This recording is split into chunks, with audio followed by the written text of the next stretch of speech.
Welcome to Towards Wellbeing. There is a growing conversation in New Zealand about well-being, whether it's from the government talking about the well-being budget, the impact of mental health in our society, or the move some businesses have made to the 4-day week revolution. Against worldwide measures, New Zealand performs well.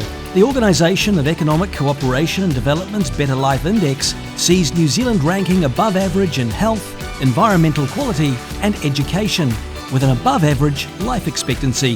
Here you find that people is a little bit more slower paced, family orientated people. They are more people. They're looking after each other here, which is great.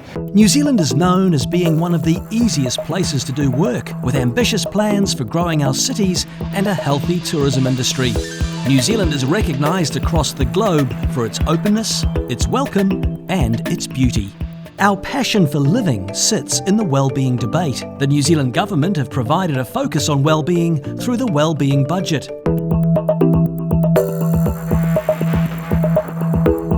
I like the fact that she's focusing on the national wellbeing, and I think it's great that it is beyond just financial parity, and that I think it's certainly a big issue for New Zealand, so it's great that it's got that level of importance and focus. New Zealanders are passionate and they care about their country growing in a sustainable way. And as they grow, Kiwis are wanting to do so in a way that protects and supports. Not wanting to do nothing, I guess. Like, I always kind of want to do something, or else I'll feel bored and lazy. And just actually look outside the window and see for yourself that you actually got a new day coming up. That's really what it is. And we, in financial services, have a huge part to play. Whether that's helping Kiwis save for their future, helping to manage risk in their lives, or helping when times are tough, New Zealand relies on its growing financial services industry, and we have a key role to play. I think at the moment for me, because I'm a mum with a young family, it's stability. In complete honesty, trying to buy a house. That's probably the biggest thing that weighs on my mind for my own well-being, is that unless you've got a dual income household, it's nearly impossible. Like owning a home and just being able to provide for my family and look after them, feed them, just things like that always stresses me out. So if that stresses me out, I can't imagine how other people feel sometimes. I need to look after myself better. It comes down to, do I have enough money to look after them when you get older? If something happens to me over time, let's say an accident at work, whatever the case might be, there might be something that I'm not fully covered for. Something like that, yes. The future is bright for New Zealand. And as an industry and a country, there is a new narrative developing.